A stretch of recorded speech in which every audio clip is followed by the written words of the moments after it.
sandaran atau sumber kekuatan. Nah, jadi apakah kalian sudah memiliki sandaran? Kalau belum, tenang saja, masih ada kursi yang bisa menjadi sandaran kalian. Assalamualaikum warahmatullahi wabarakatuh. Halo semuanya, masih sehat, semangat, dan bahagia ya? Kali ini kita masih melanjutkan materi tentang novel sejarah. Kita belajar bersama mengenai novel sejarah. Tentu saja bersama dengan saya, Harisa Nuraini. Kemarin kita sudah membicarakan mengenai pengertian, perbedaan teks novel sejarah, dan kemudian struktur dari novel sejarah. Sekarang kita akan membahas mengenai unsur kebahasaan yang ada di dalam novel sejarah.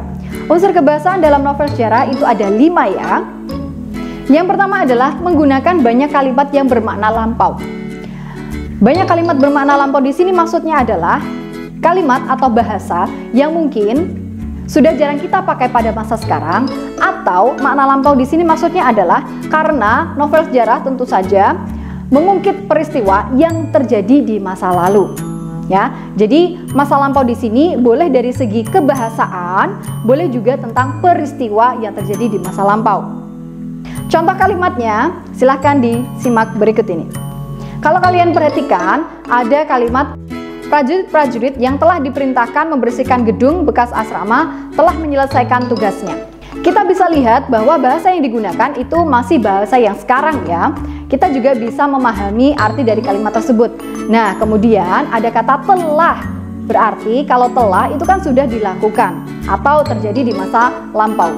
Kalau contoh yang kedua, kalimatnya adalah di bilik pribadinya, Sang Prabu Kertajasa Jayawardhana yang ketika muda sangat dikenal dengan sebutan Raden Wijaya Membeku. 4 dari 5 istrinya meledakkan tangis. Kalau kita lihat ada kata bilik di situ. Nah, kita kan sekarang sudah jarang sekali menggunakan kata bilik. Bilik artinya adalah kamar atau ruangan. Selanjutnya, aspek kebahasaan yang kedua adalah banyak menggunakan konjungsi temporal atau konjungsi urutan waktu. Mengapa? Karena kita tahu sendiri bahwa novel sejarah itu kan tadi sudah diceritakan bersifat naratif, ya kan? Naratif itu kan berarti bercerita. Ketika bercerita, kita menghubungkan cerita-cerita tersebut dengan konjungsi urutan waktu. Contoh konjungsi urutan waktu adalah saat itu, sesudah itu, kemudian, lalu, dan lain-lain. Contoh kalimatnya adalah berikut ini. Setelah juara gulat itu pergi, sang adipati bangkit dan berjalan tenang-tenang masuk ke kadipaten. Kalau kita lihat, di situ ada kata sejak. Sejak merupakan konjungsi urutan waktu atau temporal. Unsur kebahasaan selanjutnya adalah di dalam novel sejarah itu banyak menggunakan kata kerja material dan kata kerja mental. Jadi, apa itu kata kerja material dan kata kerja mental? Kata kerja material adalah kata kerja yang melakukan tindakan fisik atau melakukan sesuatu, bisa dilihat dengan mata. Contohnya, kalau kata kerja material ada menendang, makan, membersihkan, mencuci, dan lain-lain.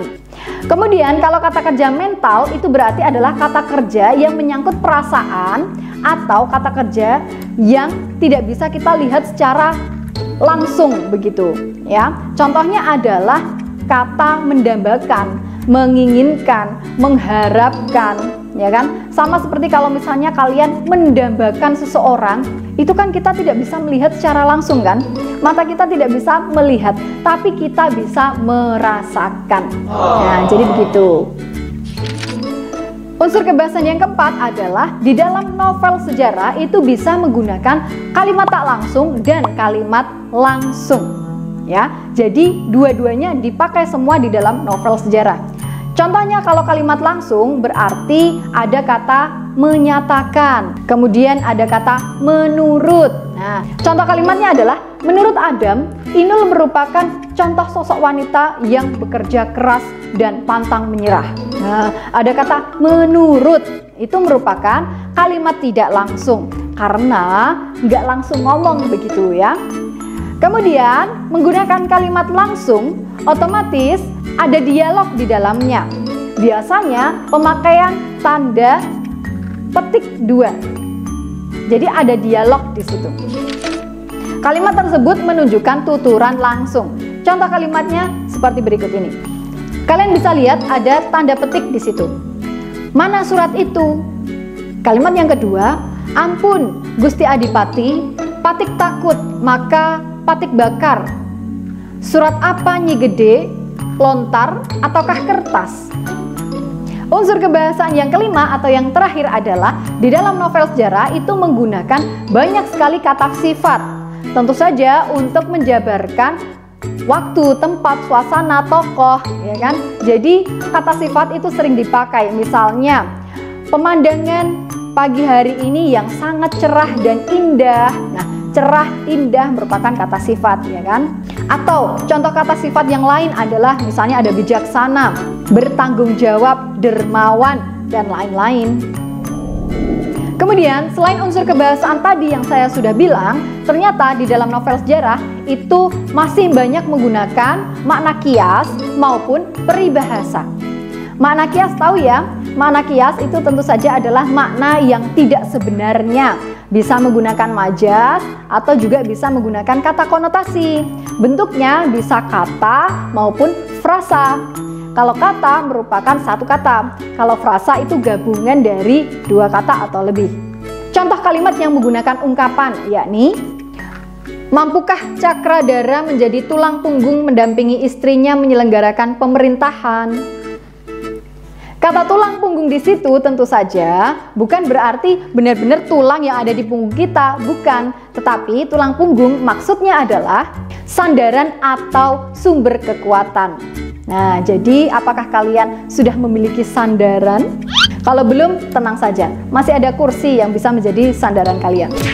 Jangan lupa ya untuk tetap dukung saya dengan like, komen, dan subscribe. Terima kasih.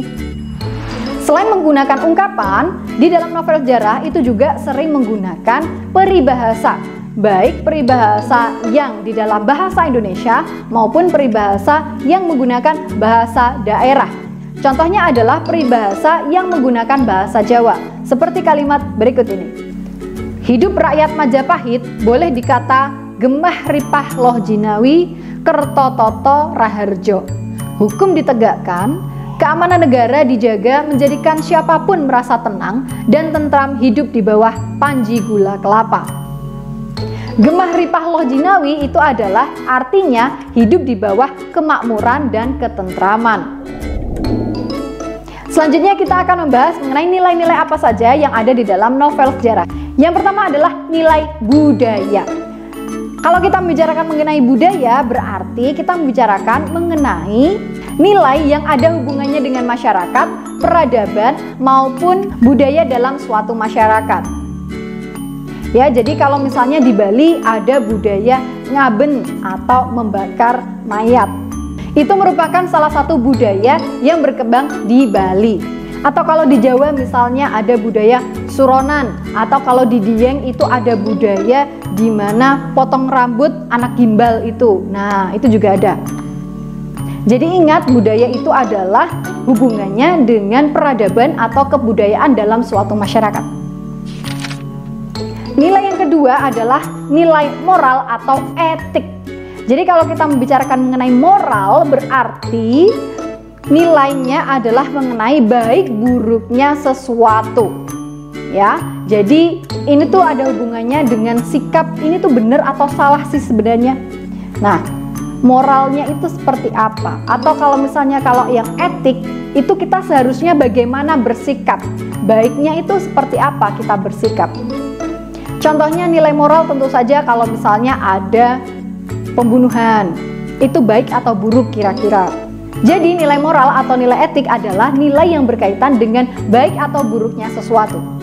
Nilai yang ketiga adalah nilai agama. Kalau kita membicarakan mengenai agama, berarti kita membicarakan mengenai hubungan antara manusia dengan penciptanya, atau kita berbicara mengenai kepercayaan yang dianut oleh manusia terhadap penciptanya.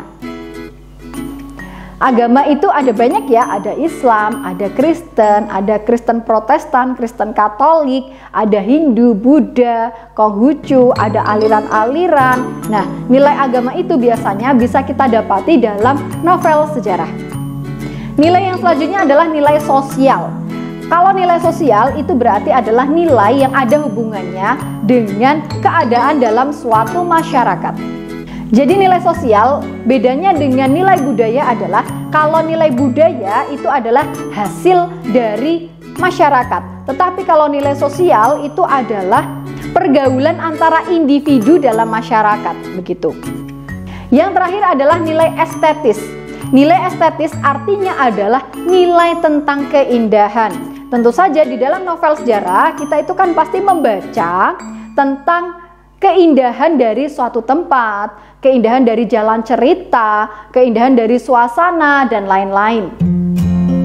Itu tadi adalah pembahasan saya mengenai unsur kebahasaan, ungkapan dan peribahasa dalam novel sejarah, dan nilai yang ada di dalam novel sejarah. Apabila ada kesalahan, saya mohon maaf. Dan kalau misalnya kalian ingin menambahi materi, silahkan ketikkan di kolom komentar. Demikian video kali ini, semoga bermanfaat. Dan apabila ada kesalahan, saya mohon maaf. Terima kasih. Wassalamualaikum warahmatullahi wabarakatuh. Sampai jumpa di video selanjutnya.